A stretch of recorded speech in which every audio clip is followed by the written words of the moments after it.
Hello friends, Radhe Radhe. તો આજે બનાવવાના છે સરસ ઢાબા સ્ટાઇલ પનીર અને શિમલા મરચાંનું શાક.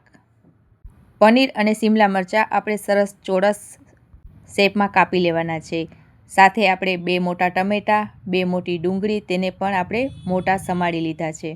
સાથે 10થી 15 કલી લસણ, 2 પાકેલા મરચાં અને ખડા મસાલા છે. તજ અને 3થી 4 લવિંગ આપણે લેશું.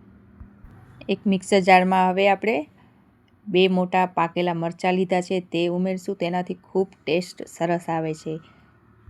સાથે લસણ, મસાલા આપણે ખડા અને ડુંગળી, ટમેટાં ઉમેરીને સરસ આપણે તેની ગ્રેવી બનાવવાની છે. અને આ ગ્રેવીથી એકદમ ટેસ્ટ રેસ્ટોરન્ટ સ્ટાઇલ આવશે. તો ગ્રેવી બનીને તૈયાર છે. ત્યાર પછી આપણે કઢાઈ મૂકી દઈશું.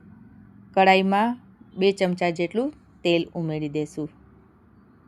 ત્યાર પછી આપણે પનીરને થોડા સંતરાવા દેવાના છે. ઓવરકુક નથી કરવાનું, નહીંતર પનીર છે તે ચવડા થઈ જશે.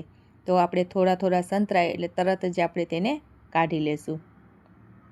ત્યાર પછી મરચાં પણ તેવી જ રીતે થોડા સાંતરવાના છે. મરચાંને પણ થોડા જ સાંતરવા દેવાના છે. તેને પર થોડાક સંતરાય એટલે તરત જ આપણે કાઢી લેશું બહાર. ત્યાર પછી વધારાનું તેલ આપણે કાઢી લેશું. ત્યાર પછી જીરું અને તજપત્તા ઉમેરી તેનો વઘાર કરશું અને સાથે તેમાં ગ્રેવી પણ ઉમેરી દઈશું. ગ્રેવીને પણ બરોબર રીતે આપણે સંતરાવા દેવાનું. તેલ છૂટું પડે ત્યાં સુધી સંતરાવા દેવાનું. પછી આપણે તેમાં મસાલા એડ કરશું. તો 1 ચમચી મરચું પાવડર, અડધી ચમચી હળદર અને કિચન કિંગ મસાલો 1 ચમચી જેટલો આપણે ઉમેરી દઈશું. તો આ બધા મસાલાને પણ ખૂબ સંતરાવા દેવાનું છે. મસાલો એકદમ સંતરાય, એમાંથી તેલ છૂટું પડે ત્યાં સુધી આપણે તેને સંતરાવા દેવાનું છે. ત્યાર પછી આપણે મિક્સર જારમાં થોડું પાણી ઉમેરી દઈશું. તેને પણ તેમાં ઉમેરી દઈશું હલાવીને.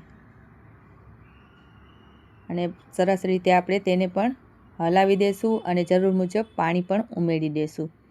ગ્રેવીને ઉકાળો આવવા દઈશું. તો ફ્રેન્ડ્સ, તમે જો મારા ચેનલ ઉપર પહેલી વાર હોવ તો મારા ચેનલને સબસ્ક્રાઈબ કરી લેજો. ને આ રેસીપી જો પસંદ પડે તો લાઈક કરવાનું ભૂલતા નહીં. આ રીતે જો સિમ્પલ રેસીપી છે પણ બનાવશો તો એકદમ ઢાબા સ્ટાઇલ જ સ્વાદ મળશે. ત્યાર પછી જોઈ શકો છો ગ્રેવી ઉકાળો આવી ગયો છે. ત્યાર પછી તેમાં પનીર અને મરચાં આપણે ઉમેરી દઈશું. તેને પણ સરસ રીતે ઉકળવા દઈશું. તો આપણા પનીર અને મરચાં પાકેલા જ છે, પણ તેને થોડું ઉકળવા દઈશું. ત્યાર પછી તેમાં આપણે સ્વાદ મુજબ મીઠું પણ ઉમેરી દઈશું. તેને પણ સરસ રીતે હલાવી દઈશું. જરૂર પ્રમાણે થોડું પાણી ઉમેરી દઈશું ને એકદમ આપણી આ ગ્રેવી ઘટ થવા દઈશું. એક મોટો ઉકાળો આવે એટલે આપણું શાક તૈયાર થઈ જશે. ત્યાર પછી આપણે બટર ઉમેરી દઈશું. જો જરૂરી હોય તો તમે તેમાં ક્રીમ પણ ઉમેરી શકો. અત્યારે મેં બટર ઉમેર્યું છે. ત્યાર પછી બસ કોથમીર ઉમેરી દઈશું અને આપણું આ શાક તૈયાર છે. તો આ શાકની રેસીપી તમને કેવી લાગી જરૂરથી મને કમેન્ટમાં જણાવજો.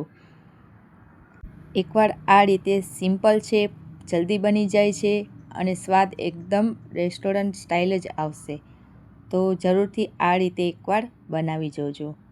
તો ફરી મળીશું બીજા વિડીયો સાથે. તો આવજો.